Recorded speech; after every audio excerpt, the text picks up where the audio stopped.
I say to the whole world, India will identify, track and punish every terrorist. ಭಾರತದ ಪ್ರಧಾನಿ ನರೇಂದ್ರ ಮೋದಿ ಹೇಳಿದ ಈ ಮಾತು ಕೇವಲ ಚುನಾವಣಾ ಭಾಷಣ ಆಗಿರಲಿಲ್ಲ.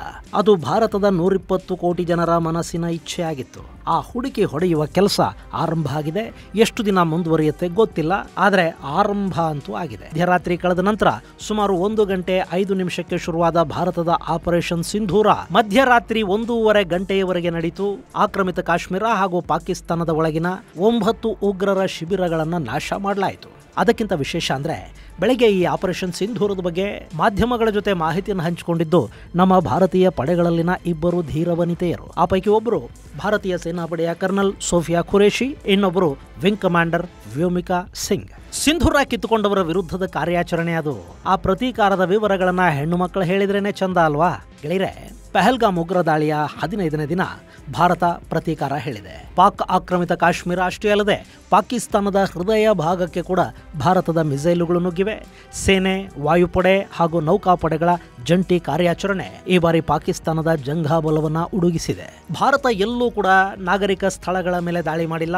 ಈ ಕಾರ್ಯಾಚರಣೆಯಲ್ಲಿ ಉಗ್ರರು, ಅವರಿಗೆ ಸಂಬಂಧಪಟ್ಟವರು ಬಿಟ್ರೆ ಎಲ್ಲೂ ಒಬ್ಬೇ ಒಬ್ಬ ಸಾಮಾನ್ಯ ನಾಗರಿಕನ ಸಾವಾಗಿಲ್ಲ. ಮಿಲಿಟರಿ ಬೇಸ್ಗಳನ್ನು ಭಾರತ ಟಾರ್ಗೆಟ್ ಮಾಡಿಕೊಂಡಿಲ್ಲ. ಇನ್ನು ಪಾಕ್ ಆಕ್ರಮಿತ ಕಾಶ್ಮೀರದಲ್ಲಿನ ಉಗ್ರರ ಕ್ಯಾಂಪುಗಳ ಮೇಲೆ ಭಾರತ ದಾಳಿ ಮಾಡಿರೋದ್ರಲ್ಲಿ ಯಾವ ಅಚ್ಚರಿಯೂ ಇಲ್ಲ. ಆದರೆ ಭವಲ್ಪುರ್ ಹಾಗೂ ಮುರೀದ್ಕೆ ಮೇಲೆ ನಡೆದ ದಾಳಿ ಇದೆಯಲ್ಲ, ಅದು ನಿಜಕ್ಕೂ ಅಚ್ಚರಿಗೆ ಕಾರಣ ಆಗ್ತಾ ಇದೆ. ಅಷ್ಟೇ ಅಲ್ಲ, ಕೆಲವೇ ದಿನಗಳ ಹಿಂದೆ ಭಾರತೀಯ ಬೇಹುಗಾರಿಕಾ ಪಡೆಗಳು ಈ ಮುರೀದ್ಕೆಯಲ್ಲಿ ಹಫೀಜ್ ಸಯೀದ್ನ ಓಡಾಟದ ಬಗ್ಗೆ ಮಾಹಿತಿಯನ್ನು ಹೊರಹಾಕಿದ್ದು, ಈಗ ಅಲ್ಲಿ ಕೂಡ ದಾಳಿ ನಡೆದಿದೆ. ಈ ಮೂಲಕ LOC ಮಾತ್ರ ಅಲ್ಲ, ಇಂಟರ್ನ್ಯಾಷನಲ್ ಬಾರ್ಡರ್ ಅನ್ನು ಕೂಡ ದಾಟಿ ನಮ್ಮ ಮಿಸೈಲುಗಳು ನಿಮ್ಮನ್ನು ಉಡೀಸ್ ಮಾಡುತ್ತವೆ ಅನ್ನೋದನ್ನ ಭಾರತ ಪಾಕಿಸ್ತಾನಕ್ಕೆ ತೋರಿಸಿಕೊಟ್ಟಿದೆ. ಇನ್ನು ಈ ಬಗ್ಗೆ ಪಾಕಿಸ್ತಾನದ ಮೊದಲ ರಿಯಾಕ್ಷನ್ನು, ಆ ನಂತರದ ರಿಯಾಕ್ಷನ್ನು, ಅಲ್ಲಿನ ಮಾಧ್ಯಮಗಳ ವರದಿಗಳು, 5 ರಫೇಲುಗಳನ್ನು ಹೊಡೆದು ಹಾಕಿದೀವಿ ಅನ್ನೋ ಬುರುಡೆಗಳು, ಇವೆಲ್ಲವುಗಳ ಬಗ್ಗೆ ನಿಮಗೆ ಹೇಳಬೇಕಿದೆ. ಅದಕ್ಕೂ ಮೊದಲು ದಾಳಿ ನಡೆದ ಸ್ಥಳಗಳು, ಅವುಗಳ ಮಹತ್ವದ ಬಗ್ಗೆ ಹೇಳ್ಬಿಡ್ತೀನಿ.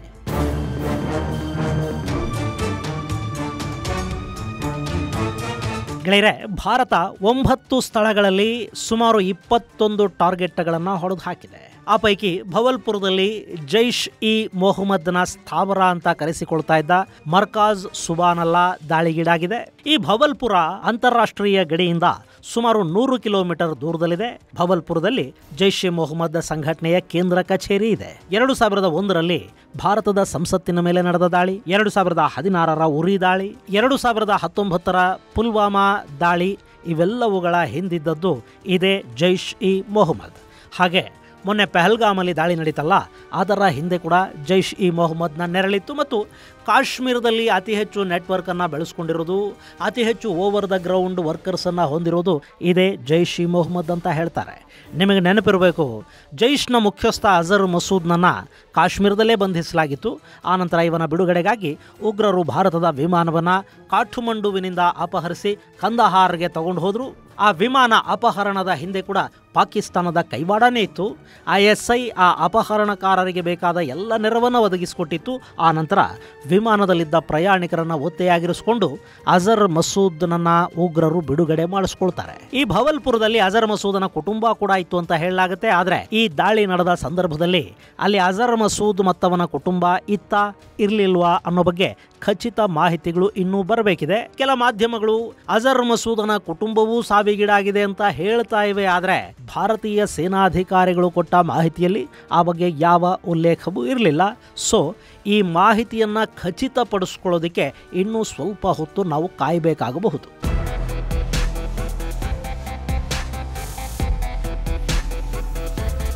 ಇನ್ನು ಎರಡನೇದು ಮುರೀದ್ಕೆ. ಇಲ್ಲಿ ಮರ್ಕಾಜ್ ತೈಬಾ ಇದೆ. ಅದು ಲಷ್ಕರ್ ಎ ತೈಬಾದ ಬ್ರೀಡಿಂಗ್ ಸೆಂಟರು ಹಾಗೂ ಹೆಡ್ ಕ್ವಾರ್ಟರ್ಸ್ ಕೂಡ. ಇದನ್ನ ಉಗ್ರರ ನರ್ಸರಿ ಅಂತ ಕೂಡ ಕರೀತಾರೆ. ಹಫೀಜ್ ಸಯೀದ್ ಇದನ್ನು ನಡೆಸ್ತಾನೆ. ಈ ಮುರೀದ್ಕೆ ಇಂಟರ್ನ್ಯಾಷನಲ್ ಬಾರ್ಡರ್ ಇಂದ ಸುಮಾರು 25ರಿಂದ 30 ಕಿಲೋಮೀಟರ್ ದೂರದಲ್ಲಿದೆ. ಮುರೀದ್ಕೆಯಲ್ಲಿ 2008ರ ಮುಂಬೈ ದಾಳಿಯ ಉಗ್ರರಿಗೆ ತರಬೇತಿ ಕೊಡಲಾಗಿತ್ತು. ಕಸಬ್, ಡೇವಿಡ್ ಹೆಡ್ಲಿ ಮುಂತಾದವರು ಮುರೀದ್ಕೆ ಪ್ರಾಡಕ್ಟ್ಗಳೇ. ಈಗ ಅದರ ಮೇಲೆ ಕೂಡ ದಾಳಿ ಮಾಡುವ ಮೂಲಕ 2008ರ ದಾಳಿಗೂ ಒಂದು ಪ್ರತೀಕಾರವನ್ನು ಭಾರತ ಹೇಳಿದೆ. ಇನ್ನು ಮೊನ್ನಿನ ಪಹಲ್ಗಾಮ್ ದಾಳಿಗೆ ಕೂಡ ಪಾಕಿಸ್ತಾನ ಬಳಕೆ ಮಾಡಿಕೊಂಡದ್ದು ಇದೇ LET ಉಗ್ರರನ್ನ. ಇನ್ನು ಮೂರನೆಯದ್ದು ಸರ್ಜಾಲ್. ಅಲ್ಲಿನ ತೆಹರಾ ಕಲಾನ್ನಲ್ಲಿ ಜೈಷ್ ಉಗ್ರರಿಗೆ ತರಬೇತಿಯನ್ನು ಕೊಡಲಾಗ್ತಾ ಇತ್ತು. ಇದು ಸಿಯಾಲ್ಕೋಟ್ನ ಸಮೀಪ ಇದೆ. ಇಂಟರ್ನ್ಯಾಷನಲ್ ಬಾರ್ಡರ್ನಿಂದ ಬರೀ 6 ಕಿಲೋಮೀಟರ್ಗಳ ದೂರದಲ್ಲಿ ಈ ಸರ್ಜಾಲ್ ಇದೆ. ಇನ್ನು ಸಿಯಾಲ್ಕೋಟ್ನ ಮೆಹಮೂನಾ ಜೋಯಾದಲ್ಲಿ ಹಿಜ್ಬುಲ್ ಮುಜಾಹಿದೀನ್ನ ಕೇಂದ್ರ ಇದೆ. ಇತ್ತೀಚೆಗೆ ಕಠುವಾದಲ್ಲಿ ಜಮ್ಮು ಕಾಶ್ಮೀರದ 3 ಪೊಲೀಸರನ್ನ ಕೊಂದು ಹಾಕಲಾಯ್ತಲ್ಲ, ಆ ದಾಳಿಯ ಹಿಂದೆ ಹಿಜ್ಬುಲ್ ಮುಜಾಹಿದೀನ್ ಸಂಘಟನೆ ಇತ್ತು. ಬುರ್ಹಾನ್ ವಾನಿ ಅನ್ನೋ ಉಗ್ರನನ್ನ ಕಾಶ್ಮೀರದಲ್ಲಿ ನಮ್ಮ ಭದ್ರತಾ ಪಡೆಗಳು ಹೊಡೆದು ಕೆಡವಿದ್ರಲ್ಲ, ಅವನು ಕೂಡ ಇದೇ ಸಂಘಟನೆಗೆ ಸೇರಿದವನಾಗಿದ್ದ. ಇನ್ನು ಇತ್ತೀಚೆಗೆ ಈ ಸಂಘಟನೆಯ ಸಂಸ್ಥಾಪಕರ ಪೈಕಿ ಒಬ್ಬ ಹಾಗೂ ಸೆಕೆಂಡ್ ಕಮಾಂಡ್ ಇನ್ ಚೀಫ್ ಆಗಿದ್ದ ಬಶೀರ್ ಅಹ್ಮದ್ ಪೀರ್ ಅನ್ನೋನನ್ನ ರಾವಲ್ಪಿಂಡಿಯಲ್ಲಿ ಅಪರಿಚಿತ ಬಂದೂಕುಧಾರಿಗಳು ಹೂರ್ ಯಾತ್ರೆಗೆ ಕಳುಹಿಸಿಕೊಟ್ಟಿದ್ರು. ಈಗ ಆ ಉಗ್ರ ಸಂಘಟನೆಯ ಕೇಂದ್ರದ ಮೇಲೆ ಕೂಡ ಭಾರತೀಯ ಪಡೆಗಳು ವಾಯುದಾಳಿಯನ್ನು ಮಾಡಿವೆ. ಇನ್ನು ಬರ್ನಾಲ್ನ ಮರ್ಕಾಜ್ ಅಲೆ ಹದೀತಲ್ಲಿ ಲಷ್ಕರ್ ಉಗ್ರರಿದ್ರು. ಕೋಟ್ಲಿಯ ಮರ್ಕಾಜ್ ಅಬ್ಬಾಸ್ ಅಲ್ಲಿ ಜೈಷ್ನ ಫಿದಾಯಿನ್ ತರಬೇತಿ ಕೇಂದ್ರ ನಡೀತಿತ್ತು. ಹಾಗೇನೆ ಕೋಟ್ಲಿಯಲ್ಲೇ ಮಸ್ಕಾರ್ ರಾಹಿಲ್ ಶಹೀದ್ ಅಲ್ಲಿ ಹಿಜ್ಬುಲ್ ನೆಲೆಗಳಿದ್ರೆ, ಮುಜಫರಾಬಾದ್ನ ಸವಾಯ್ ನಾಲಾ ಕ್ಯಾಂಪಲ್ಲಿ LET ಅಂದ್ರೆ ಲಷ್ಕರ್ ಎ ತೈಬಾಗೆ ತರಬೇತಿ ನಡೀತಾ ಇತ್ತು. ಹಾಗೆ ಮುಜಫರಾಬಾದ್ನ ಸೈದ್ನಾ ಬಿಲಾಲ್ ಕ್ಯಾಂಪಲ್ಲಿ ಜೈಷ್ ಇ ಮೊಹಮ್ಮದ್ನ ನೆಲೆಗಳಿದ್ವು ಅಂತ ಸೇನಾಧಿಕಾರಿಗಳು ಕೊಟ್ಟ ಮಾಹಿತಿಯಲ್ಲಿ ತಿಳಿಸಿದ್ದಾರೆ. ಈ ಎಲ್ಲ ಸ್ಥಳಗಳಲ್ಲಿ ಹೆಚ್ಚು ಭಿನ್ನವಾಗಿ ಕಾಣೋದು ಭವಲ್ಪುರ್ ಮತ್ತು ಮುರಿದ್ಕೆ. ಗೆಳೆಯರೆ, 1990ರ ನಂತರ ಭಾರತದಲ್ಲಿ ನಡೆದ ಬಹಳಷ್ಟು ಭಯೋತ್ಪಾದಕ ದಾಳಿಗಳ ಮೂಲ ಈ ಭವಲ್ಪುರ್ ಮತ್ತು ಮುರಿದ್ಕೆಗಳು. ಮುರಿದ್ಕೆ ಪಾಕಿಸ್ತಾನದ ಲಾಹೋರ್ನಿಂದ 40 ಕಿಲೋಮೀಟರ್ ದೂರದಲ್ಲಿದೆ. ಇನ್ನು ಪಾಕ್ನ ಶೇಖ್ಪುರ್ ಜಿಲ್ಲೆಗೆ ಸೇರಿರೋ ಮುರಿದ್ಕೆ ಲಷ್ಕರ್ ಎ ತೈಬಾದ ಮೂಲ ನೆಲೆ ಅಂತ ಅನ್ನಿಸ್ಕೊಳ್ಳುತ್ತೆ. ಇಲ್ಲಿ ಸುಮಾರು 200 ಎಕರೆಯಷ್ಟು ಭೂಮಿಗೆ ಬಲಿಷ್ಠವಾದ ಕಾಂಪೌಂಡ್ ಅನ್ನು ಹಾಕಿದ್ದಾರೆ. ಅದರ ಮೇಲೆ ವಾಚ್ ಟವರ್ಗಳನ್ನು ನಿರ್ಮಾಣ ಮಾಡಿದ್ದಾರೆ. ಅಲ್ಲಿ ಬಂದೂಕುಧಾರಿಗಳು ಕಾವಲು ಕಾಯ್ತಾ ಇರ್ತಾರೆ. ಆ 200 ಎಕರೆಯ ಭೂಪ್ರದೇಶದ ಒಳಗಡೆ ಒಂದಷ್ಟು ಮದರಸಾಗಳಿವೆ, ಮಸೀದಿಗಳಿವೆ, ಹಾಗೆ ಹಫೀಜ್ ಸಯೀದ್ನ ಮನೆ ಕೂಡ ಇದೆ. ಒಂದಷ್ಟು ವಸತಿ ನಿಲಯಗಳು ಕೂಡ ಅಲ್ಲಿವೆ. ಪ್ರಪಂಚದ ನಾನಾ ದೇಶಗಳಿಂದ ಬರೋ ಕಠ್ಮುಲ್ಲಾಗಳಿಗೆ ಇಲ್ಲಿ ತರಬೇತಿಯನ್ನು ಕೂಡ ಕೊಡ್ತಾರೆ. ಇದಿಷ್ಟನ್ನ ಮಾಡಿಕೊಂಡಿರೋದು ಲಷ್ಕರ್ ಎ ತೈಬಾ.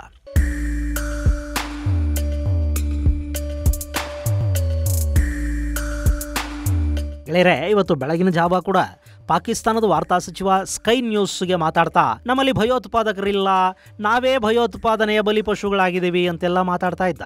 ಹಾಗಾದರೆ ಪಾಕಿಸ್ತಾನದಲ್ಲಿರೋ ಅಜರ್ ಮಸೂದು, ಹಫೀಜ್ ಸಯೀದ್, ಸೈಯದ್ ಸಲಾದೀನ್ ಇವರೆಲ್ಲ ಭಯೋತ್ಪಾದಕರಲ್ಲದೆ ಏನು ಶಾಂತಿ ದೂತರೇ? ಇನ್ನು ಈ ಭವಲ್ಪುರದಲ್ಲಿ LETಯ ತರಬೇತಿ ಕೇಂದ್ರ ಇದೆ. ಮೊನ್ನೆ ಏಪ್ರಿಲ್ 22ನೇ ತಾರೀಕು ಪಹಲ್ಗಾಂವಲ್ಲಿ ನಡೆದ ದಾಳಿಯ ಹೊಣೆ ಹೊತ್ಕೊಳ್ತಲ್ಲ TRF, ಅದರ ಅಪ್ಪ ಈ LET. ಇಲ್ಲಿ LET ಬಗ್ಗೆ ಕೂಡ ನಿಮಗೊಂದಷ್ಟು ಮಾಹಿತಿಯನ್ನು ಕೊಡಬೇಕು. ಇದು ಹುಟ್ಟಿದ್ದು 1986ರಲ್ಲಿ. ಕಾಶ್ಮೀರವನ್ನು ಪಾಕಿಸ್ತಾನಕ್ಕೆ ವಿಲೀನಗೊಳಿಸಬೇಕು ಅನ್ನೋದು ಇದರ ಮೂಲ ಉದ್ದೇಶ. LETಗೆ ಹಣ ಹೊಂದಿಸಿಕೊಡೋದಕ್ಕೆ ಜಮಾತ್ ಉದ್ ದವಾ ಅನ್ನೋ NGO ಹುಟ್ಟುಕೊಳ್ತು. ಇಸ್ಲಾಂ ಕತ್ರೆ ಮೇ ಹೈ ಅಂತ ಹೇಳ್ತಲೇ ಜಗತ್ತಿನ ನಾನಾ ದೇಶಗಳ ಮುಸ್ಲಿಮರಿಂದ ಚಂದ ಎತ್ತಿ ಅದನ್ನು ಭಾರತದ ವಿರುದ್ಧ ಭಯೋತ್ಪಾದನೆಗೆ ಬಳಸ್ತಾ ಹೋಯಿತು ಜಮಾತ್ ಉದ್ ದವಾ. ಇನ್ನು ಈ ಲಷ್ಕರ್ ಮಿಲಿ ಮುಸ್ಲಿಂ ಲೀಗ್ ಅನ್ನೋ ರಾಜಕೀಯ ಪಕ್ಷವನ್ನು ಕೂಡ ಪಾಕಿಸ್ತಾನದಲ್ಲಿ ಹೊಂದಿದೆ. TRF ನಂತ ಸಾಕಷ್ಟು ಆಫ್ ಶೂಟ್ ಉಗ್ರ ಸಂಘಟನೆಗಳನ್ನ ಕಾಶ್ಮೀರದಲ್ಲಿ ಇದು ಆಪರೇಟ್ ಮಾಡುತ್ತೆ. ಹಫೀಜ್ ಮೊಹಮ್ಮದ್ ಸಯೀದ್ ಇದರ ಮುಖ್ಯಸ್ಥ. ಇನ್ನು ಇದು ದಿಯೋಬಂದ್ ಇಸ್ಲಾಮಿ ಸಂಘಟನೆ ಅಲ್ಲ, ಸಲಾಫಿ ಜಿಹಾದಿ ಸಂಘಟನೆ. ಇದು ದಿಯೋಬಂದಿಸಂ ಭಾರತದಲ್ಲಿ ಹುಟ್ಟಿ ಪಾಕಿಸ್ತಾನದಲ್ಲಿ ಅರಳಿ ಈಗ ಆಫ್ಘನಿಸ್ತಾನದಲ್ಲಿ ತಾಲಿಬಾನಿಗಳ ರೂಪದಲ್ಲಿ ನಳನಳಿಸ್ತಾ ಇದೆ. ಆದರೆ ಈ ಸಲಾಫಿಸಂ ಅನ್ನೋದು ಅಂತಾರಾಷ್ಟ್ರೀಯ ಮಟ್ಟದಲ್ಲಿನ ಇಸ್ಲಾಮಿಕ್ ಪಂಗಡ. ಹೀಗಾಗಿ ದಿಯೋಬಂದಿಗಳಿಗಿಂತಲೂ ಇವರಿಗೆ ಹೆಚ್ಚು ಆರ್ಥಿಕ ಮೂಲಗಳಿವೆ. ಈ ಲಷ್ಕರ್ 1998ರಲ್ಲಿ ಜಮ್ಮು ಕಾಶ್ಮೀರದ ಗಂದರ್ಬಾಲ್ ಜಿಲ್ಲೆಯಲ್ಲಿ 23 ಕಾಶ್ಮೀರಿ ಪಂಡಿತರನ್ನ ಕೊಂದು ಹಾಕ್ತು. 2000ರಲ್ಲಿ ಚಿತ್ಸಿಂಗ್ಪುರಲ್ಲಿ 35 ಸಿಖ್ಖರ ನರಮೇಧ ಮಾಡಿದ್ದು ಕೂಡ ಇದೇ ಲಷ್ಕರ್ ಎ ತೈಬಾ ಅನ್ನೋ ಸಂಘಟನೆ. ಆದರೆ ಲಂಡನ್ನಲ್ಲಿ, ಕೆನಡಾದಲ್ಲಿ ಕೂತಿರೋ ನಿರ್ಲಜ್ಜ ಖಲಿಸ್ತಾನಿಗಳು ಇದೇ ಪಾಕಿಸ್ತಾನದ ISIನ ಜೊತೆ ಸೇರ್ಕೊಂಡು ಅಲ್ಲಿ ಭಾರತದ ವಿರುದ್ಧ ಧಿಕ್ಕಾರಕ್ಕೆ ಹೋಗ್ತಾ ಇದ್ದಾರೆ. ಹೊಟ್ಟೆಗೆ ಏನ್ ತಿಂತಾರಿ ಬಡ್ಡಿ ಮಕ್ಕಳು ಅನ್ನೋದೇ ಗೊತ್ತಾಗೋದಿಲ್ಲ. ಇನ್ನು 2000ದಲ್ಲೇ ದೆಹಲಿಯ ಕೆಂಪು ಕೋಟೆ ಮೇಲೆ ನಡೆದ ದಾಳಿಯ ಹೊಣೆಯನ್ನು ಕೂಡ ಲಷ್ಕರ್ ಹೊತ್ಕೊಳ್ತು. 2001ರಲ್ಲಿ ಭಾರತದ ಪಾರ್ಲಿಮೆಂಟ್ ಮೇಲೆ ನಡೆದ ದಾಳಿಯಲ್ಲೂ ಕೂಡ ಲಷ್ಕರ್ನ ಕೈವಾಡನೇ ಇತ್ತು. 2005ರ ದೆಹಲಿ ಸ್ಫೋಟ, 2006ರ ಮುಂಬೈ ರೈಲು ಸ್ಫೋಟದ ಜೊತೆಗೆ ಜಮ್ಮು ಕಾಶ್ಮೀರದಲ್ಲಿ ಉಗ್ರರು ನಡೆಸಿದ ಭಯಾನಕ ಕೃತ್ಯಗಳ ಹಿಂದೆ ಈ ಲಷ್ಕರ್ ಎ ತೈಬಾನೇ ಇತ್ತು. ಇಂಥ ಲಷ್ಕರ್ನ ಮೂಲ ನೆಲೆ ಇದ್ದದ್ದು ಇದೇ ಮುರಿದ್ಕೆಯಲ್ಲಿ. ಅಲ್ಲಿ ಲಷ್ಕರ್ ಎ ತೈಬಾ ಪಾಕಿಸ್ತಾನದ ಮತ್ತು ಕಾಶ್ಮೀರದ ಯುವಕರ ತಲೆಗೆ ಮತಾಂಧತೆಯನ್ನು ತುಂಬಿ ಅವರಿಗೆ ಥರಾವರಿ ಟ್ರೈನಿಂಗ್ ಗಳನ್ನ ಕೊಡಲಾಗ್ತಾ ಇತ್ತು. ಈ ಮುರಿದ್ಕೆ ಶಿಬಿರದಲ್ಲಿ 3 ರೀತಿಯ ತರಬೇತಿಗಳು ನಡೀತಾ ಇದ್ವಂತೆ. ಅದರಲ್ಲಿ ಒಂದರ ಹೆಸರು ದೌರಾ ಇ ಸೂಫಾ. ಇದು 21 ದಿನಗಳ ಮತಾಂಧತೆಯನ್ನ ಬಿತ್ತುವ ತರಬೇತಿ. ಎರಡನೆಯದ್ದು ದೌರಾ ಇ ಆಮ್. ಇದು ಕೂಡ 21 ದಿನಗಳ ತರಬೇತಿ. ಇದರಲ್ಲಿ ಪ್ರಾಥಮಿಕ ಯುದ್ಧ ತರಬೇತಿಯನ್ನ ಕೊಡಲಾಗ್ತಾ ಇತ್ತು. ಇದಾದ ನಂತರ ದೌರಾ ಇ ಖಾಸ್ ಅನ್ನೋ ಮತ್ತೊಂದು ತರಬೇತಿ ನಡೀತಾ ಇತ್ತು. ಇದು 3 ತಿಂಗಳ ಆಧುನಿಕ ಯುದ್ಧ ತರಬೇತಿಯಾಗಿರ್ತಾ ಇತ್ತು. ಇದರಲ್ಲಿ ಆಧುನಿಕ ಬಂದೂಕುಗಳ ಬಳಕೆಯಿಂದ ಹಿಡಿದು IED ಸ್ಫೋಟಗಳವರೆಗೆ ಹ್ಯೂಮನ್ ಬಾಂಬುಗಳನ್ನ ಫಿದಾಯಿನ್ ದಾಳಿಗಳನ್ನ ನಡೆಸೋದಿಕ್ಕೆ ಬೇಕಾದ ತರಬೇತಿ, ಹಾಗೆ ಗೆರಿಲ್ಲಾ ಯುದ್ಧ ತರಬೇತಿಗಳನ್ನ ಕೂಡ ಈ 3 ತಿಂಗಳ ಕ್ಯಾಂಪ್ ಅಲ್ಲಿ ಕೊಡಲಾಗ್ತಾ ಇತ್ತು. ಇಲ್ಲಿ ತರಬೇತಿ ಪಡ್ಕೊಳ್ಳೋದಕ್ಕೆ ಸಾಕಷ್ಟು ಜನ ಬರ್ತಾ ಇದ್ರು. ನಿಮಗೆ ಗೊತ್ತಿರಲಿ, 2008ರಲ್ಲಿ ಮುಂಬೈ ಮೇಲೆ ದಾಳಿ ನಡೀತಲ್ಲ, ಆ ದಾಳಿಕೋರರು ತರಬೇತಿ ಪಡ್ಕೊಂಡದ್ದು ಇದೇ ಮುರಿದ್ಕೆಯಲ್ಲಿ. ಕಸಬ್, ಡೇವಿಡ್ ಹೆಡ್ಲಿ ಇವರೆಲ್ಲ ಮುರಿದ್ಕೆ ಯೂನಿವರ್ಸಿಟಿಯಿಂದ ಹೊರಬಿದ್ದವರೇ. ಈ ಮುರಿದ್ಕೆ ನೆಲೆಯನ್ನ ಈಗ ದಾಳಿಯ ಮೂಲಕ ಧ್ವಂಸಗೊಳಿಸಲಾಗಿದೆ. ಅಲ್ಲಿನ ಸಾವು ನೋವುಗಳ ಬಗ್ಗೆ ಪಾಕಿಸ್ತಾನ ಇನ್ನೂ ಸ್ಪಷ್ಟ ಚಿತ್ರಣವನ್ನು ಕೊಡ್ತಾ ಇಲ್ಲ. ಒಂದಷ್ಟು ಜನ ಸಾವಿಗೀಡಾಗಿರೋದು ನಿಜ, ಎಷ್ಟು ಜನ ಅನ್ನೋದು ಇನ್ನೂ ಗೊತ್ತಾಗಬೇಕಾಗಿದೆ. ಇನ್ನು ಭವಲ್ಪುರ, ಇದು ಜೈಷ್ ಇ ಮೊಹಮ್ಮದ್ ಉಗ್ರ ಸಂಘಟನೆಯ ನೆಲೆ ಅಂತ ಗುರುತಿಸಿಕೊಂಡಿತ್ತು. ಗೆಳೆಯರೆ, ಲಷ್ಕರ್ ಎ ತೈಬಾ ಅನ್ನೋ ಸಂಘಟನೆ ಸಲಾಫಿ ಜಿಹಾದಿ ಸಂಘಟನೆ ಆದ್ರೆ, ಈ ಜೈಷ್ ಅನ್ನೋದು ದಿಯೋಬಂದ್ ಪಂಗಡಕ್ಕೆ ಸೇರಿದ್ದ ಸಂಘಟನೆ. ಇನ್ನು ಇದರ ಮುಖ್ಯಸ್ಥ ಮೌಲಾನಾ ಮಸೂದ್ ಅಜರ್. ಈ ಮಸೂದ್ ಅಜರ್ ಮೂಲತಃ ಬಹಾವಲ್ಪುರದವನು. ಇವನು 1994ರಲ್ಲಿ ಕಾಶ್ಮೀರಕ್ಕೆ ಬಂದ. ಅಲ್ಲಿ ಭಾರತದ ಪೊಲೀಸರು ಫೇಕ್ ಪಾಸ್ಪೋರ್ಟ್ ಹೊಂದಿದ್ದ ಕಾರಣಕ್ಕೆ ಇವನನ್ನು ಅರೆಸ್ಟ್ ಮಾಡಿದ್ರು.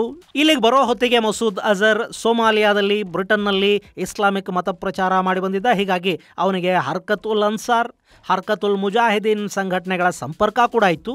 ಇನ್ನು 1994ರಲ್ಲಿ ಕಾಶ್ಮೀರದಲ್ಲಿ ಬಂಧಿತನಾದ ಇವನನ್ನು ಬಿಡುಗಡೆ ಮಾಡಿಸ್ಕೊಳ್ಳೋದಕ್ಕೆ 1999ರಲ್ಲಿ ಉಗ್ರರು ಭಾರತದ IC-814 ವಿಮಾನವನ್ನು ಅಪಹರಿಸಿದ್ರು. ಅದನ್ನು ಕಂದಹಾರಲ್ಲಿ ಇಟ್ಕೊಂಡ್ರು. ಅವತ್ತಿನ NDA ಸರ್ಕಾರ ವಿಮಾನದಲ್ಲಿದ್ದ ಪ್ರಯಾಣಿಕರನ್ನ ಬಿಡುಗಡೆ ಮಾಡಿಸ್ಕೊಳ್ಳೋದಿಕ್ಕೆ ಈ ಅಜರ್ ಮಸೂದ್ನ ಜೊತೆಗೆ ಮತ್ತಿಬ್ಬರು ಉಗ್ರರನ್ನ ಕೂಡ ಬಿಡುಗಡೆ ಮಾಡಬೇಕಾಗಿ ಬಂತು. ಆ ಬಳಿಕ ಈ ಮಸೂದ್ ಅಜರ್ ಜೈಷ್ ಎ ಮೊಹಮ್ಮದ್ ಸಂಘಟನೆಯನ್ನ ಆಕ್ಟಿವ್ ಮಾಡ್ದ. ಅದರ ಮೂಲ ನೆಲೆ ಇರೋದು ಇದೇ ಭವಲ್ಪುರಲ್ಲಿ.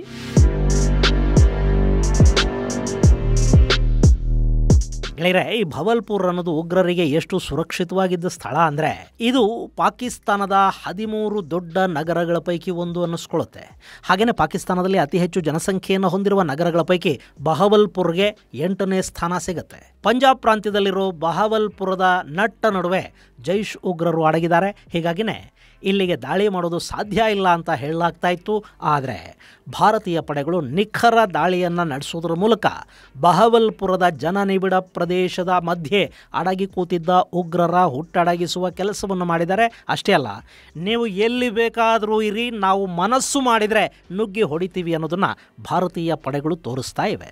ಇನ್ನು ಇಲ್ಲಿ 8 ಜನ ಸಾವಿಗೀಡಾಗಿದ್ದಾರೆ, 22 ಜನ ಗಾಯಗೊಂಡಿದ್ದಾರೆ. ಅದರಲ್ಲಿ ಹೆಂಗಸರು, ಮಕ್ಕಳೇ ಇದ್ದಾರೆ ಅಂತ ಹೇಳೋ ಮೂಲಕ ಪಾಕಿಸ್ತಾನ ಮತ್ತೆ ವಿಕ್ಟಿಮ್ ಕಾರ್ಡನ್ನು ಹಿಡ್ಕೊಳ್ಳೋ ಪ್ರಯತ್ನವನ್ನು ಮಾಡ್ತಾ ಇದೆ. ಗೆಳೆಯರೆ, ಈ ಜೈಷ್ ಸಂಘಟನೆ ಭಾರತದಲ್ಲಿ ಸಾಕಷ್ಟು ಉಗ್ರ ಕೃತ್ಯಗಳಿಗೆ ಕಾರಣ ಆಗಿದೆ. ಹಾಗೆ ನೋಡಿದರೆ ಲಷ್ಕರ್, ಜೈಷ್ ಹಾಗೂ ಹಿಜ್ಬುಲ್ ಮುಜಾಹಿದೀನ್ ಈ 3 ಸಂಘಟನೆಗಳೇ ಭಾರತದಲ್ಲಿ ಅತಿ ಹೆಚ್ಚು ಭಯೋತ್ಪಾದಕ ಕೃತ್ಯಗಳನ್ನು ಮಾಡ್ತಾ ಇರೋದು. ಮತ್ತು ಜಮ್ಮು ಕಾಶ್ಮೀರವನ್ನು ನರಕವನ್ನಾಗಿ ಮಾಡಿರೋದೇ ಈ 3 ಸಂಘಟನೆಗಳು. ಇನ್ನು ಈ ಜೈಷ್ 2016ರಲ್ಲಿ ಪಠಾಣ್ಕೋಟ್ ಮೇಲೆ ದಾಳಿ ಮಾಡ್ತು. ಅದಾದ ಮೇಲೆ ಆಫ್ಘನಿಸ್ತಾನದ ಮಜಾರಿ ಶರೀಫಲ್ಲಿ ಭಾರತದ ರಾಯಭಾರ ಕಚೇರಿ ಮೇಲೆ ನಡೆದ ದಾಳಿಯ ಹಿಂದೆ ಕೂಡ ಇದೇ ಜೈಷ್ ಇತ್ತು. 2019ರಲ್ಲಿ ಪುಲ್ವಾಮಾದಲ್ಲಿ ನಡೆದ ದಾಳಿಗಳು ಕೂಡ ಜೈಷ್ ಇ ಮೊಹಮ್ಮದ್ನಿಂದಲೇ ಆಗಿದ್ವು. ಜೈಷ್ ಭಾರತದ ವಿರುದ್ಧ ದೊಡ್ಡ ಮಟ್ಟದ ದಾಳಿಗಳನ್ನು ಮಾಡಿದೆ. 2019ರ ದಾಳಿಯ ನಂತರ ಭಾರತ ಪಾಕಿಸ್ತಾನದ ಬಾಲಾಕೋಟಲ್ಲಿ ಏರ್ ಸ್ಟ್ರೈಕ್ ಮಾಡಿತು. ಬಾಲಾಕೋಟಲ್ಲಿದ್ದ ಜೈಷ್ನ ತರಬೇತಿ ಶಿಬಿರವೊಂದು ಅವತ್ತು ನಾಶವಾಗಿತ್ತು. ಅದರಲ್ಲಿ ಸುಮಾರು 300 ಮಂದಿ ಭಯೋತ್ಪಾದನೆಯ ವಿದ್ಯಾರ್ಥಿಗಳು ಸಾವಿಗೀಡಾದರು ಅಂತ ಹೇಳಲಾಗಿತ್ತು. ಈಗ ಬಹವಲ್ಪುರದ ಮೇಲೆ ಭಾರತೀಯ ಪಡೆಗಳು ದಾಳಿ ಮಾಡಿವೆ. ಈ ಬಹವಲ್ಪುರದಲ್ಲಿ ಜೈಷ್ ಇ ಮೊಹಮ್ಮದ್ನ ಕೇಂದ್ರ ಕಚೇರಿ ಇತ್ತು, ಅದು ದಾಳಿಗೀಡಾಗಿದೆ.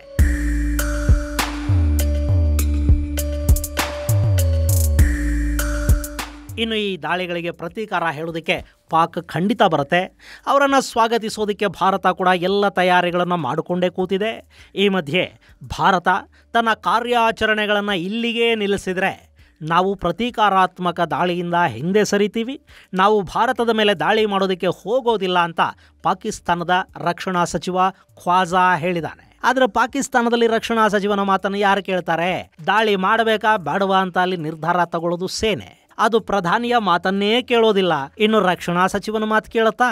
ಇಲ್ಲಿ ಪಾಕಿಸ್ತಾನದ ಸೇನಾಧಿಕಾರಿಗಳ ಹೊಟ್ಟೆ ತುಂಬಬೇಕು, ಅವರ ಆಸ್ತಿಗಳು ಬೆಳಿಬೇಕು ಅಂದರೆ ಭಾರತ ಮತ್ತು ಕಾಶ್ಮೀರ ಅನ್ನೋ ಗುಮ್ಮನ ಅವರು ತೋರಿಸಲೇಬೇಕು. ಆದರೆ ಈ ಬಾರಿ ಪಾಕಿಸ್ತಾನದ ಸೇನೆಯಲ್ಲಿನ ಸೈನಿಕರಿದ್ದಾರೆ ನೋಡಿ, ಅವರು ಭಾರತವನ್ನು ತಡವಿಕೊಳ್ಳೋದಕ್ಕೆ ಹಿಂದೇಟು ಹಾಕ್ತಾ ಇದ್ದಾರೆ. ಹೊಟ್ಟೆಗೆ ಹಿಟ್ಟಿಲ್ಲ, ಯುದ್ಧ ಮಾಡಿ ಅಂದರೆ ಪಾಪ ಅವರಾದರೂ ಏನು ಮಾಡ್ತಾರೆ? ಹೀಗಾಗಿ ಯುದ್ಧ ರಂಗದಿಂದ ಓಡ್ ಹೋಗೋದಕ್ಕೆ ಅವರು ಸಿದ್ಧರಾಗ್ತಾ ಇದ್ದಾರೆ.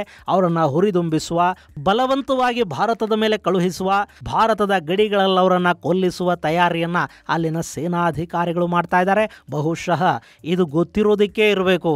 ರಕ್ಷಣಾ ಸಚಿವ ಖ್ವಾಜಾ ನಾವು ದಾಳಿ ಮಾಡೋದರಿಂದ ಹಿಂದೆ ಸರಿತೀವಿ ಅನ್ನೋ ಸೂಚನೆಯನ್ನು ಕೊಡ್ತಾ ಇದ್ದಾನೆ.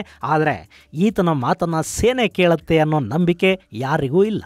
ಇನ್ನು ಭಾರತ ಮತ್ತು ಪಾಕಿಸ್ತಾನಗಳ ನಡುವೆ ಪೂರ್ಣ ಪ್ರಮಾಣದ ಯುದ್ಧಕ್ಕೆ ಈ ದಾಳಿ ಕಾರಣ ಆಗುತ್ತಾ ಅನ್ನೋದು ಸದ್ಯದ ಮಟ್ಟಿಗೆ ಹಾಗನ್ನಿಸ್ತಾ ಇಲ್ಲ. ಯಾಕೆಂದ್ರೆ LOC ಬಿಟ್ರೆ ಬೇರೆಲ್ಲೂ ಪರಿಸ್ಥಿತಿ ತುಂಬಾ ಉದ್ವಿಗ್ನವಾಗೇನಿಲ್ಲ. ಇನ್ನು ಯುದ್ಧಕ್ಕೆ ನಿಂತರೆ 3-4 ದಿನಕ್ಕಿಂತ ಹೆಚ್ಚಿನ ಸಾಮಗ್ರಿಗಳು ಪಾಕಿಸ್ತಾನದ ಬಳಿ ಇಲ್ಲ. ಅಂತಾರಾಷ್ಟ್ರೀಯ ಮಟ್ಟದಲ್ಲಿ ಕೂಡ ಯಾವ ಸಹಾಯವೂ ಪಾಕಿಸ್ತಾನಕ್ಕೆ ಸಿಗ್ತಾ ಇಲ್ಲ. ಚೈನಾ ಬರೀ ಬಾಯಿ ಮಾತಿನ ಬೆಂಬಲವನ್ನು ಸೂಚಿಸ್ತಾ ಇದೆಯೇ ಹೊರತು ಅದಕ್ಕಿಂತ ಹೆಚ್ಚಿನದ್ದೇನೂ ಮಾಡೋ ಸೂಚನೆಯನ್ನು ಕೊಡ್ತಾ ಇಲ್ಲ. ಇನ್ನು ಟರ್ಕಿ ತನ್ನ ಸೇನಾ ವಿಮಾನವನ್ನು ಪಾಕಿಸ್ತಾನಕ್ಕೆ ಕಳುಹಿಸಿಕೊಟ್ಟಿದೆ.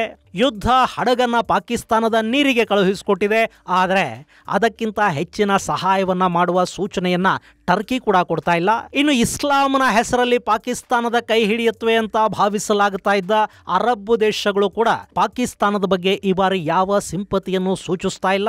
ಭಯೋತ್ಪಾದಕ ಸಂಘಟನೆಗಳ ಪಿತಾಮಹನಂತೆ ಕಾಣುವ ಕತಾರ್ ಪಾಕಿಸ್ತಾನದ ಪರ ನಿಲ್ಲಬಹುದು ಅನ್ನೋ ಸಣ್ಣ ಅನುಮಾನ ಇತ್ತು. ಆದರೆ ಕತಾರ್ ಕೂಡ ಈ ಬಾರಿ ಪಾಕಿಸ್ತಾನ ಅನ್ನೋ ಹುಳ ಬಿಟ್ಟುಕೊಳ್ಳೋದಕ್ಕೆ ಸಿದ್ಧ ಇದ್ದಂತಿಲ್ಲ. ಹೀಗಾಗಿ ಪಾಕಿಸ್ತಾನಕ್ಕೆ ಭಾರತವನ್ನು ತಡವಿಕೊಳ್ಳುವ ಹೆಚ್ಚಿನ ಧೈರ್ಯ ಕೂಡ ಈ ಬಾರಿ ಇದ್ದಂತಿಲ್ಲ. ಇನ್ನು ಭಾರತಕ್ಕೆ ಕೂಡ ಪೂರ್ಣ ಪ್ರಮಾಣದ ಯುದ್ಧ ಬೇಕಿಲ್ಲ. ಇನ್ನು ಮುಂದೆ ಕೂಡ ಪಾಕಿಸ್ತಾನ ರಿಟಾಲಿಯೇಷನ್ನ ಹೆಸರಲ್ಲಿ ಮರುದಾಳಿ ಮಾಡಿದರೆ ಮಾತ್ರ ಭಾರತ ಮತ್ತೊಂದು ದಾಳಿ ಮಾಡುತ್ತೆ. ಹಾಗಲ್ಲದೆ ಇದ್ರೆ ಇವರು ಕೂಡ ದಾಳಿ ಮಾಡೋದಕ್ಕೆ ಬಹುಶಃ ಹೋಗೋದಿಲ್ಲ. ಸೊ ಮುಂದೆ ಏನು ಅನ್ನೋದು ಪಾಕಿಸ್ತಾನದ ಮೇಲೆ ಡಿಪೆಂಡ್ ಆಗಿದೆ.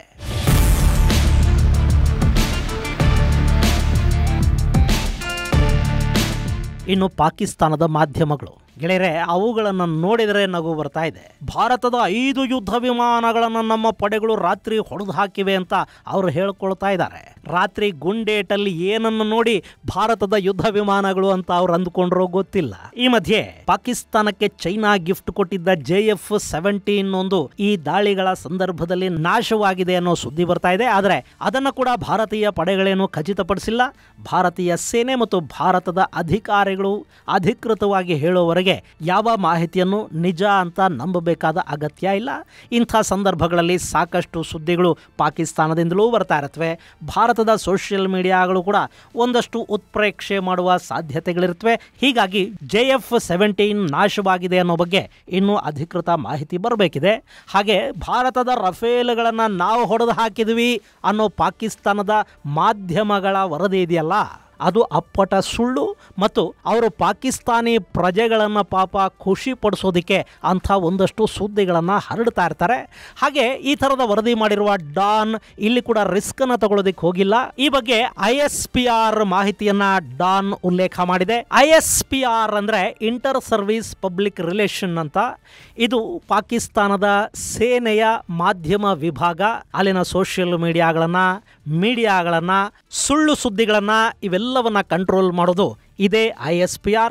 ಅಷ್ಟೇ ಅಲ್ಲ, ನೀವು ಆಗಾಗ ಭಾರತದ ರಕ್ಷಣಾ ಇಲಾಖೆಯ ಯಾರೋ ಒಂದಷ್ಟು ನೌಕರರು ಹನಿ ಟ್ರ್ಯಾಪ್ಗೆ ಒಳಗಾದರು ಅನ್ನೋ ಥರದ ಸುದ್ದಿಗಳನ್ನು ಓದ್ತಾ ಇರ್ತೀರಿ ಅಲ್ವಾ?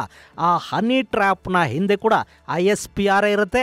ಈ ISPR ಬಗ್ಗೆನೇ ನಿಮಗೆ ಪ್ರತ್ಯೇಕವಾಗಿ ಹೇಳಬೇಕಿದೆ. ಅದನ್ನು ನಿಮಗೆ ಮುಂದೆ ಹೇಳ್ತೀನಿ. ಇನ್ನು ಈಗ ಕೂಡ ಪಾಕಿಸ್ತಾನದ ಸೋಷಿಯಲ್ ಮೀಡಿಯಾ ವಾರ್ ಒಂದು ಭಾರತದ ಮೇಲೆ ಖಂಡಿತ ಶುರುವಾಗುತ್ತೆ. ಭಾರತದ ವಿರುದ್ಧದ ಪ್ರಪಗಂಡ ಯುದ್ಧವನ್ನ ಪಾಕಿಸ್ತಾನದ ISPR ತಯಾರ್ ಈಗಾಗಲೇ ಮಾಡೋದಕ್ಕೆ ಆರಂಭನೂ ಮಾಡಿದೆ. ಅದರ ಭಾಗವಾಗಿಯೇ ಭಾರತದ 5 ಯುದ್ಧ ವಿಮಾನಗಳನ್ನು ನಾವು ಹೊಡೆದು ಹಾಕಿದ್ವಿ ಅನ್ನೋ ಥರದ ಮಾಹಿತಿ ಬರ್ತಾ ಇರೋದು. ಹೀಗಾಗಿ ಇನ್ನು ಮುಂದೆ ಈ ಥರದ ಸುದ್ದಿಗಳ ಬಗ್ಗೆ ನಾವು ಸ್ವಲ್ಪ ಎಚ್ಚರವಾಗಿರಬೇಕಾಗತ್ತೆ. ಭಾರತೀಯ ಸೇನಾ ಪಡೆಗಳು ಕೊಟ್ಟ ಸುದ್ದಿಗಳನ್ನು ಹೊರತುಪಡಿಸಿದರೆ ಉಳಿದ ಯಾವ ಸುದ್ದಿಯೂ ಇಲ್ಲಿ ಅಧಿಕೃತ ಅಂತ ಅನ್ನಿಸಿಕೊಳ್ಳಬಾರದು. ಇನ್ನು ಪಾಕಿಸ್ತಾನದ ಮೇಲೆ ನಡೆದ ಈ ದಾಳಿಯನ್ನು ಟ್ರಂಪ್ ನಾಚಿಕೆಗೇಡಿನ ದಾಳಿ ಅಂತ ಹೇಳಿದ್ದಾರೆ ಅಂತ ಕೂಡ ಮಾನಗೇಡಿ ಡಾನ್ ವರದಿ ಮಾಡಿದೆ. ಆದರೆ ಟ್ರಂಪ್ ಹೇಳಿರೋದು ಭಯೋತ್ಪಾದನೆಯನ್ನು ನಿಯಂತ್ರಿಸುವುದಕ್ಕೆ ಸಾಧ್ಯವಾಗದೇ ಇರೋದು ನಾಚಿಕೆಗೇಡಿನ ವಿಷಯ ಅಂತ. ಅಷ್ಟೇ ಅಲ್ಲ, ಈ ದಾಳಿ ನಡೆಯುತ್ತೆ ಅನ್ನೋದು ಮೊದಲೇ ಗೊತ್ತಿತ್ತು, ಆದರೆ ಯಾವಾಗ ನಡೆಯುತ್ತೆ ಅನ್ನೋದು ಗೊತ್ತಿರಲಿಲ್ಲ ಅನ್ನೋ ಅರ್ಥದಲ್ಲಿ ಟ್ರಂಪ್ ಮಾತಾಡಿದ್ದಾರೆ. ಮತ್ತೆ ಯಥಾ ಪ್ರಕಾರ ಶಾಂತಿಯನ್ನು ಕಾಪಾಡಿಕೊಳ್ಳಲಿ ಅಂತ ಕೂಡ ಟ್ರಂಪ್ ಹೇಳಿದ್ದಾರೆ. ಸೊ ಭಾರತ ದಾಳಿ ಮಾಡೇ ಮಾಡುತ್ತೆ ಅನ್ನೋ ನಿರೀಕ್ಷೆ ಅಮೆರಿಕಾಗೆ ಮೊದಲೇ ಇತ್ತು ಅಂತ ಆಯಿತು. I guess people knew something was going to happen based on a little bit of the past. They've been fighting for a long time. You know, they've been fighting for many, many decades and centuries, actually, if you really think about it. ಇನ್ನು ಮುಂದೆ ಇದು ಇಲ್ಲಿಗೆ ಮುಗಿಯುತ್ತಾ ಅಥವಾ ಮುಂದುವರಿಯುತ್ತಾ ಅನ್ನೋದನ್ನು ಮಾತ್ರ ನಾವು ಕಾದು ನೋಡಬೇಕಿದೆ. ಯಾಕೆಂದರೆ LOCಯಲ್ಲಿ ನಿರಂತರ ಗುಂಡಿನ ಸದ್ದು ಕೇಳಿ ಬರ್ತಾ ಇದೆ. ಎರಡೂ ಕಡೆಗಳಲ್ಲಿ ಒಂದಷ್ಟು ಜನಕ್ಕೆ ಗಾಯಗಳಾಗಿವೆ ಅಂತ ಹೇಳ್ತಾ ಇದ್ದಾರೆ. ಜಮ್ಮು ಕಾಶ್ಮೀರದ ಸರ್ಕಾರ ಅಲ್ಲಿಗೆ ಆಂಬ್ಯುಲೆನ್ಸ್ಗಳನ್ನು ಕಳುಹಿಸಿಕೊಡ್ತಾ ಇದೆ. ಆದರೆ ಗುಂಡಿನ ದಾಳಿ ತೀವ್ರವಾಗ್ತಾ ಇರೋದ್ರಿಂದ ಹೆಚ್ಚಿನ ರಕ್ಷಣಾ ಕಾರ್ಯ ಸಾಧ್ಯವಾಗ್ತಿಲ್ಲ ಅಂತ ಜಮ್ಮು ಕಾಶ್ಮೀರದ ಮುಖ್ಯಮಂತ್ರಿ ಒಮರ್ ಅಬ್ದುಲ್ಲಾ ಹೇಳಿದ್ದಾರೆ. ಅಂತೂ ಗಡಿಯಲ್ಲಿ ಚಕಮಕಿ ನಡೀತಲೇ ಇದೆ. ಇದು ಗೆಳೆಯರೆ ಭಾರತದ ಸರ್ಜಿಕಲ್ ಸ್ಟ್ರೈಕ್ ಹಾಗೂ ಗಡಿಯಲ್ಲಿ ನಡೀತಾ ಇರುವ ಚಕಮಕಿಗೆ ಸಂಬಂಧಪಟ್ಟ ಒಂದಷ್ಟು ಮಾಹಿತಿ. ಮುಂದಿನ ಸಂಚಿಕೆಯಲ್ಲಿ ಮತ್ತಷ್ಟು ವಿಶೇಷಗಳ ಜೊತೆ ಮತ್ತೆ ಭೇಟಿಯಾಗೋಣ. ಅಲ್ಲಿವರೆಗೆ ಜೈ ಹಿಂದ್, ಜೈ ಕರ್ನಾಟಕ.